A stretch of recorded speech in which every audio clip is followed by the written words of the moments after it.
성도님들, 오늘 본문 말씀을 읽고 나서 이 이스라엘의 배경을 딱 떠올리면 목자들이 양을 이끌고 이 언덕 저 언덕 넘어다니는 굉장히 목가적인 분위기를 연상케 됩니다. 여호와는 나의 목자시니 내게 부족함이 없으리로다. 그가 나를 푸른 풀밭 맑은 시냇 물가로 쉴 만한 물가로 인도하시는도다. 이런 시편 23편 같은 정말 푸르고 맑고 평화로운 분위기의 초원이 딱 생각이 납니다. 물론 지금의 이스라엘에서는 이런 모습 보기가 어렵지만 예수님 계시던 당시에는 예루살렘 주변도 그렇고요, 갈릴리 지역도 그렇고요, 목초지로 아주 유명했습니다. 실제로 많은 목자들이 자기들의 양을 이끌고 풀을 뜯기며 또 물을 먹이는 모습 어디서든지 볼 수 있었던 거죠. 이런 의미에서 예수님께서 요한복음 10장에서 말씀하신 비유는 이 당시 사람들에게는 전혀 낯선 비유가 아니었습니다. 그만큼 이해하기 쉬웠던 거죠. 자, 그런 의미에서 오늘 본문에 대한 설명을 한번 해보겠습니다. 당시 이스라엘 목자들은요, 하루 종일 양에게 풀 뜯기고 이렇게 돌아다니다가 이제 해가 지면, 그림자가 쫙 기울어지면 자기들의 양을 이끌고 돌아갑니다. 근데 어디로 돌아오느냐? 우리인데요, 바로 공동 우리입니다. 당연히 형편이 좀 넉넉한 사람이야 자기 개인 우리를 가지고 있겠지만, 대부분의 목자들은 여러 가정이 공동으로 만든 우리에다가 이 양을 보관을 했습니다. 지금 이 남아있는 흔적들을 보니까 이 공동 우리는요, 돌로 담을 딱 세워서 이렇게 사각형으로 만들어 놨습니다. 그런데 중요한 건 그 우리들마다 특징적인 게 뭐냐? 문이 딱 하나밖에 없더라는 겁니다. 문은 딱 하나더라는 겁니다. 그래서 목자들이 양떼를 딱 들이고 나면 바로 그 문 앞에 돌아가면서 목자들이 한 명씩 문지기가 되는 겁니다. 그러니 성도님들, 문이 하나니까 그 문 외에 다른 곳으로 들어오는 사람들은 다 뭡니까? 양을 훔치러 온 도둑인 겁니다. 그리고 다시 아침이 되면 그 문 앞에 이제 목자들이 쫙 옵니다. 목자들이 와서 문지기의 확인을 받고 우리 안에 들어가서 이제 자기 양들을 데리고 나오는 겁니다. 근데 성도님들, 공동 우리니까 뭐 수십 마리 혹은 수백 마리 양들이 있는데 거기서 어떻게 자기 양들을 구별합니까? 사실상 눈으로 자기 양들을 이렇게 찾아내서 데려가는 거, 이건 불가능합니다. 가능하다 할지라도 시간이 너무 오래 걸립니다. 얘는 내 건가 얘는 제 건가 나중에 헷갈리기라도 하면요, 이게 내 거니 네 거니 싸우고 난리가 납니다. 그렇지 않겠습니까? 그래서 목자들이 어떻게 하느냐, 참 신기합니다. 목자들이요, 자기들만이 낼 수 있는 신호를 소리로 내는 겁니다. 예를 들면 뭐 약간 경매장 비슷하겠죠. 뭐 자기만의 소리, 어떻게 내는지 모르겠습니다. 어쨌거나 자기만의 소리를 뭐 내면 그 목소리를 기가 막히게 알아낸 양들이 전부 그 목자 앞으로 나온다고 합니다. 뭐 예를 들면 제 목소리를 알아듣는 거죠. 양들이 목자의 목소리를 알아듣는 거죠. 뭐라고 소리를 내면 다 알아서 나오는 겁니다. 그러면 목자가 문 앞에 나온 양들을 데리고, 자기 양들을 데리고 초원으로 나가서 나가면 이제 그 목자 양들이 쫙 목자 따라서 나가는 겁니다. 그러면 또 다른 목자가 와서 또 마찬가지로 자기 목소리를 내면 특유의 뭐 소리가 있겠죠. 뭐 신호가 있겠죠. 이 소리를 내면 그 양들이 또 쫙 따라 나가는 겁니다. 이 양들이요, 눈도 약하고 시력도 약하고 후각도 약하고 한데 이 귀만 밝아가지고 목자가 내는 자기 목자의 소리만은 알아듣는 겁니다. 그래서 따라 나간다고 합니다. 자, 성도님들, 우리가 이 같은 배경을 알면 오늘 본문 말씀에서 예수님께서 자신을 양의 문이다 라고 비유하신 뜻이 무엇인지 알게 됩니다. 그렇다면 성도님들, 예수님께서는 왜 이 특이하게 10장에서는 두 개가 나오는데 먼저 이 에고에이미, 나는 누구다 라고 말씀하실 때 자신을 일컬어 먼저 양의 문이라고 하셨을까요? 두 가지 이유가 있는데요, 그 첫 번째 이유는 예수님만이 생명을 주시는 유일한 구원의 문이시기 때문입니다. 우리 9절 말씀 함께 읽어보겠습니다. 내가 문이니 누구든지 나로 말미암아 들어가면 구원을 받고 또 들어가며 나오며 꼴을 얻으리라. 예수님께서 양의 문이 되시니까 누구든지 예수님을 통해 들어가야만 구원을 얻는다라는 겁니다. 10절 말씀은 그 의미를 좀 더 풀어서 설명해 주는데요. 우리 10절 말씀도 함께 읽어보겠습니다. 도둑이 오는 것은 도둑질하고 죽이고 멸망시키려는 것뿐이요 내가 온 것은 양으로 생명을 얻게 하고 더 풍성히 얻게 하려는 것이라. 자, 9절에서는 구원을 받는다, 10절에서는 생명을 얻는다. 같은 의미죠. 정리하면 예수님께서는 우리에게 생명을 주시는 구원자시다라는 겁니다. 그러니 성도님들, 예수님께서 자신을 일컬어 양의 문이라고 하는 이유가 바로 여기 있죠. 세상에 태어나서 구원이 필요 없는 사람은 아무도 없기 때문입니다. 예수님께서 특별히 자기를 왜 양의 문이라고 하셨냐, 구원의 문이라고 하셨냐? 그건요, 이 세상 태어나서 구원이 필요 없는 사람 아무도 없기 때문입니다. 이 세상에 태어난 사람은요, 누구나 다 80년, 90년, 요즘은 100년 세대라고 하는데요. 아무리 오래 살아도 100년 정도면 다 소진하여 없어지고 마는 유한한 생명을 가지고 태어납니다. 다 마찬가지죠. 이와 같이 육신의 생명으로는요, 영원한 삶을 절대 보장받을 수 없는 겁니다. 즉, 육신의 생명은 일시적인 생명이요, 불완전한 생명인 겁니다. 근데 성도님들 생각해 보십시오. 원래부터 인간이 그랬습니까? 아니죠. 아담과 하와가 창조됐을 때 보면 그들의 수명에 관한 이야기가 일절 없었습니다. 너 몇 살까지 살 거야? 너 언제까지 살 거야? 라는 이야기 있었습니까? 없었습니다. 그런데 왜 육신의 생명이 영생으로 이어지지 못한 겁니까? 딱 하나, 죄 때문입니다. 죄 때문에. 로마서 5장 12절 말씀은 이 진리를 아주 간단 명료하게 설명해 주는 대표적인 말씀인데요. 그러므로 한 사람으로 말미암아 죄가 세상에 들어오고 죄로 말미암아 사망이 들어왔나니 이와 같이 모든 사람이 죄를 지었으므로 사망이 모든 사람에게 이르렀느니라. 그러니까 한 사람 아담이 범죄함으로 말미암아 모든 사람이 죄성을 가진 죄의 노예가 되었고 그 결과 죽음이 모든 사람에게 임하게 되었다라는 겁니다. 성도님들, 여기에는요 누구도 예외가 없습니다. 태어날 때 이미 이 죄의 씨를 가지고, 죄성이라는 걸 가지고 태어나기 때문에 누구든 반드시 죄를 지을 수밖에 없고 죽을 수밖에 없다는 겁니다. 그러니 참 애석하게도 이걸 참 논리적으로 보면 인간은 태어나면서부터 죽음을 향한 카운트다운이 시작되는 겁니다. 이게 몇 년인지 모르지만 딱 태어나면서부터 100년이면 100, 99, 98, 97 죽음의 카운트다운이 시작되는 겁니다. 그리고 더 애석하게도 여기에는 한 사람도 예외가 있을 수 없다는 겁니다. 그러므로 사람은 누구나 다, 모두가 다 뭐가 필요한 존재입니까? 구원이 필요한 존재인 겁니다. 공부를 아무리 많이 해도요, 아무리 재물을 많이 쌓아놔도요, 심지어 성자나 위인 소리 듣는다 할지라도 자기가 죽을 수밖에 없는 죄인이다라는 사실은 변함없는 진리인 겁니다. 제 아무리 죄인이 아닌 것처럼 막 선하고 거룩하게 가장해도 그 죽음은 누구에게도 피해가지 않는다는 겁니다.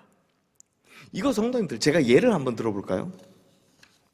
제가 예전에 청년부 할 때 이 예를 잘 들었었는데, 요즘 갑자기 예뻐지는 사람이 있죠.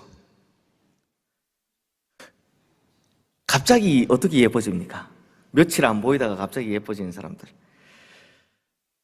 탁 나타나면 주변에서 속으로 압니다. 수술하셨구나. 성령 수술을 받으셨구나. 네. 어느 날 갑자기 봤는데 주저앉아 있던 콧대가 막 오똑하게 팍 이만하게 막 서있고, 분명히 옆으로 쫙 찢어진 실눈이었는데 눈이 이만해지더니 막 쌍꺼풀이 막. 그래서 부르면 다 압니다. 요즘은 이제 다 밝히죠. 성령 수술 받았구나. 그리고 나서 따로 불러서, 야, 어디서 받았냐? 너 쌍꺼풀 어디서 있어? 이렇게 물어보기도 합니다. 그래서 요즘 성형외과 의사를 제2의 하나님이라고, 의느님이라고 부르기도 합니다. 근데 문제는 성도님들, 이 제가 죄성을 가지고 태어난다는 걸 비유하기 위해서인데요, 문제는 태어나는 자식입니다. 자기는 성령 수술해서 코도 높이고 막 눈도 막 이만하게 만들고 막 턱뼈도 깎고 광대도 깎고 막 그렇게 아름답게 됐는지 모르지만 자식만큼은 어쩌지를 못합니다. 그 엄마가 성령 수술을 받는다고 아기도 뱃속에서 성령 수술 받습니까? 아니죠. 그대로 태어납니다. 그러니 아이는 부모의 원래 모습을 닮아 납작한 코와 실눈을 가지고 태어날 수밖에 없습니다. 아무리 자기의 모습을 성령 수술로 감추려 해도 자식만큼은 어쩔 도리가 없다는 겁니다. 죄 역시 마찬가지입니다. 아무리 학식으로 돈으로 유명세로 자기가 죄인 아닌 것처럼 성인 군자인 것처럼 살아도 인간은 태어날 때 뭘 가지고 태어난 겁니까? 죄의 씨를 가지고 태어난 겁니다. 그건 어쩔 수 없다는 겁니다. 안 바뀐다라는 겁니다. 그러니 세상의 모든 사람은 다 결국 죽을 수밖에 없는 운명인 거죠. 바꿔 말하면 우리 모두는 다 구원이 필요한 존재다라는 겁니다. 그런 의미에서 오직 예수 그리스도만이 우리에게 영원한 생명을 주시는 유일한 구원자가 되시는 겁니다. 문은 하나입니다. 그러므로 누구든지 구원을 받으려면 예수님께서 우리를 부르시는 그 음성을 들어야 하는 겁니다. 그래서 구원의 문이 되신 예수님 앞으로 나와야 하는 거죠. 그래야만 우리가 영적인 생명을 얻을 수 있다는 겁니다. 그리고 성도님들, 예수님께서 자신을 양의 문이라고 하시는 두 번째 이유는 이거 참 좋은데요, 예수님께서 우리에게 풍성한 생명을 주시는 분이시기 때문입니다. 자, 9절 말씀 우리 함께 다시 한번 읽어보겠습니다. 내가 문이니 누구든지 나로 말미암아 들어가면 구원을 받고 또는 들어가며 나오며 꼴을 얻으리라. 자, 우리는 보통 양의 문 하면 다 압니다. 그 문을 통과해야 구원을 얻는다, 생명을 얻는다. 그런데요, 대부분 여기까지만 생각합니다. 하지만 9절 말씀 마지막에 나오죠. 뭘 얻습니까? 들어가며 나오며 꼴을 얻으리라. 즉 양의 문 대신 예수님께로 출입하는 자는 이 푸른 초장 맑은 시냇 물가로 인도함을 받는 그 놀라운 은혜가 있다는 겁니다. 그래서 이 내용을 10절 말씀에서 약간 다른 비유로 말씀하시는데요, 10절 말씀도 함께 읽어보겠습니다. 도둑이 오는 것은 도둑질하고 죽이고 멸망시키려는 것뿐이요 내가 온 것은 양으로 생명을 얻게 하고 더 풍성히 얻게 하려는 것이라. 자, 10절 말씀 마지막에 보면 생명을 얻게 하고, 여기서 끝나지 않죠. 그 다음 뭐라고 합니까? 더 풍성히 얻게 하려 합니다. 그러니까 성도님들, 예수님께서는 우리를 구원하시고 그 다음 영원한 생명을 주셨습니다. 그런데 거기가 끝이 아니라는 겁니다. 그 다음에 우리가 그 생명을 풍성하게 누릴 수 있도록 만들어 주신다라는 겁니다. 즉 예수님께서는요, 우리를 살려놓고 나 몰라라 하시는 분이 아니시다라는 겁니다. 예를 들면 물에 빠진 사람 건져놓고 이 사람이 어떻게 되든 말든 뭐 그냥 야 이제 네 알아서 살아라, 이런 분이 아니시다라는 겁니다. 이 내용을요, 예수님께서 우리가 잘 아는 선한 사마리아인 비유를 통해 이미 말씀하셨습니다. 한번 보십시오. 선한 사마리아인이 강도 만나 두들겨 맞고 다 죽어가는 사람을 발견하고는 먼저 쫓아가서 그의 몸에 기름도 발라주고 포도주도 붓고 해서 싸매주죠. 치료해 줬습니다. 그 다음, 자, 치료 끝났으니 이제 당신 알아서 집으로 가시오, 이렇게 하셨습니까? 아니죠. 일어나지도 못하는 사람 내팽개치고 가지 않으셨습니다. 살려놨으니 됐다, 이제 끝, 이게 아니었습니다. 그 환자를 자기가 타고 온 짐승에 싣고 주막으로 데려가서 밤새도록 간호해 줍니다. 그리고 다음날 아침 개인적인 사정상 어쩔 수 없이 떠나게 되자 주막 주인에게 자기 돈을 내어주며 이 환자가 건강이 회복될 때까지 자기 대신 간호해달라고 이야기합니다. 그리고 자기가 모자란 돈은 다시 와서 갚겠다라고 이야기합니다. 무슨 말입니까? 끝까지 책임져 주겠다는 겁니다. 맞죠? 성도님들, 우리는 선한 사마리아인 하면 대부분 착한 행실을 본받아라 이렇게 하는데요, 지금으로부터 약 한 1600년 전 성 어거스틴은 이 선한 사마리아인의 모습이 예수님 자신의 모습이다라고 이미 설명을 해주었습니다. 그러니 성도님들, 예수님은 우리를 죄에서 딱 구원해 주시고 그 다음 자 이제 네 알아서 살아라 이렇게 손 터시는 분이 아니십니다. 우리에게 새 생명을 주실 뿐만 아니라 그 생명이 우리 안에 풍성하게 넘쳐날 수 있도록 계속해서 은혜를 부어주시는 분이시다라는 겁니다. 즉 양의 문은 구원만 이루는 것뿐만 아니라 생명의 풍성함을 날마다 더해주시는 은혜에 대한 약속도 우리에게 해주신 겁니다. 이 풍성함을 우리가 누려야죠. 그러니 성도님들, 양의 문을 드나들면서 목자 따라서 풍성하고 풍성한 그 푸른 초장, 쉴만한 물가로 인도함을 받는 그 양들의 행복한 모습을 한번 그려보십시오. 이걸 내 모습이구나 하고 먼저 묵상했던 다윗이 이렇게 표현했던 겁니다. 여호와는 나의 목자시니 내게 부족함이 없으리로다. 그가 나를 푸른 풀밭에 누이시며 쉴만한 물가로 인도하시는도다. 그러니 성도님들, 날마다 목자를 따라 푸른 초장과 쉴만한 물가로 인도함을 받으며 그 생명이 터질 듯이 풍성해지는 그 은혜 누리고 싶지 않으십니까? 바로 이 같은 은혜를 우리에게 주신다, 약속해 주신 것입니다. 그렇다면 성도님들, 이 풍성한 생명이 얼마나 좋은 거냐? 제가 예를 하나 들자면, 생명이라고 해서 다 같은 생명은 아니죠. 생명에도요 엄연한 정도의 차이가 있습니다.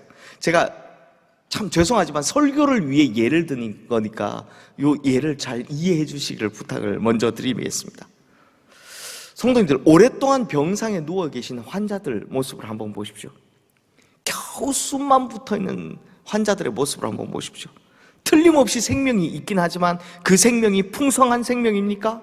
활기찬 생명입니까? 아닙니다. 그렇지 않습니다. 하지만 건강한 사람들의 모습 보십시오. 지칠 줄 모르고 뛰어다니는 젊은이들, 특히 저희 집 애들 보면 정말 안 지칩니다. 쟤들은 저렇게 지칠 줄 모르고 뛰어다니는 그 아이들 모습을 보십시오. 이 생명은요 화라산 같습니다. 지치지를 않습니다. 활기찹니다. 풍성하죠. 그러니까 예수님께서 우리에게 주신 생명은 어떤 생명이다? 이런 활기차고 풍성한 생명이다라는 겁니다. 빈약한 생명이 아니다라는 겁니다. 그런데 불행하게도요, 교회 다니는 분들 중에 예수님께서 주신 생명을 이런 정말 빈약한 생명 정도밖에 사용 못 하시는 분들이 의외로 많습니다. 왜요? 답은 하나입니다. 밥을 안 먹으면 건강해집니까? 안 되죠. 마찬가지로 예수님께서 주시는 꼴을 제대로 먹지 않기 때문입니다. 밥을 줘도 안 먹으면 어떻게 건강해진단 말입니까? 잘 먹어야 건강해지죠. 그러니 우리가 은혜의 말씀 열심히 받아 먹고 성령의 생수 마음껏 마시며 주님이 베풀어 주신 은혜를 날마다 받으면 우리의 생명은 풍성한 생명이 된다라는 겁니다. 건강한 생명이 된다라는 겁니다. 우리 성도님들 자녀들 키우실 때 밥 잘 안 먹으면 혼내셨습니까? 안 혼내셨습니까? 갑자기 이렇게 찔리십니까? 왜? 우리 성도님들 자녀들 키우실 때 밥 잘 안 먹으면 혼내십니까? 혼내셨습니까? 안 혼내셨습니까? 저도 저희 집 둘째는 너무 잘 먹고요, 첫째는 그렇게 입이 짧습니다. 그때마다 제가 너무 잔소리를 많이 합니다. 그런데요, 그 잔소리를 거꾸로 우리의 풍성한 생명에 대해 보십시오. 하나님께서 은혜의 말씀 준비하고 계시고 성령의 생수 준비하고 계신데 잘 안 먹고 잘 안 마시면 하나님 마음은 어떨까요? 그때 우리 부모님들 마음하고 똑같은 겁니다. 그런데 우리 성도님들 오면 하루 종일, 하루 왼종일을 다 봐도 밥 먹을 때 기도 까딱 하는 거 외에는 주시는 꼴을 먹으려 하지를 않습니다. 그러니 당연히 말라 죽지 어떻게 풍성한 생명을 누릴 수 있겠습니까? 제가 기도하는 모습도 봐도 참 안타까울 때가 많습니다. 저 역시도 그렇습니다. 제 기도할 때는 막 기도합니다. 기도하고 그 다음 하나님이 말씀하실 차례 되면 쏨 가고 없습니다. 기도는 분명히 대화인데 나만 열심히 이야기하고 이제 하나님 말씀하실 때 되면 우리는 없습니다. 들으려 하지 않습니다. 이래놓고 하나님은 언제 응답하시냐고, 은혜가 풍성하지 않다고 하면 이거 누구 탓을 해야 됩니까? 밥을 안 먹으면 밥 안 먹는 자녀 탓을 해야 됩니까? 아니면 음식 준비한 부모 탓을 해야 됩니까? 안 먹는 사람이 문제죠. 맛있게 준비한, 정성 들여 준비한 부모님이 문제입니까? 근데 왜 우리는 자꾸 하나님 아버지를 탓합니까? 그리고 또 이런 비유가 맞는지 모르겠지만 밥 대신 과자만 먹는데 어떻게 건강해집니까? 마찬가지로 기도를 해도 기도의 본질인 하나님과의 대화는 없고 그저 주시옵소서 주시옵소서 하다 끝나는 겁니다. 성도님들, 주시옵소서 주시옵소서는 지금 풍성하다는 이야기입니까? 아니면 모자란다는 이야기입니까? 모자라니까 자꾸 주시옵소서 하는 거잖아요. 제가 오늘 새벽에 왜 이렇게 흥분하죠? 그러니 자기 스스로 맨날 부족하다고 날마다 안 주신다고 조르고 있는데 그 마음에 무슨 풍성함이 있겠습니까? 무슨 평안이 있겠습니까? 그러니 성도님들, 이 수준에 머물러 있으면 절대 약속된 그 생명의 풍성함을 누릴 수 없다는 겁니다. 그러므로 생명의 풍성함을 누리기 위해 주님의 말씀 많이 받아 먹으시기를 주님의 이름으로 축원합니다.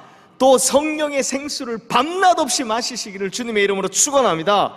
이런 사람의 생명이 활기차고 풍성하게 되는 겁니다. 이런 생명이 진짜 영생인 거죠. 그러므로 우리 성도님들, 주님께서 주시는 풍성한 생명의 은혜 누리기 위해서 목자의 음성 잘 듣고 목자의 지팡이 잘 보고 목자의 걸음 잘 따라가시기를 주님의 이름으로 축원합니다.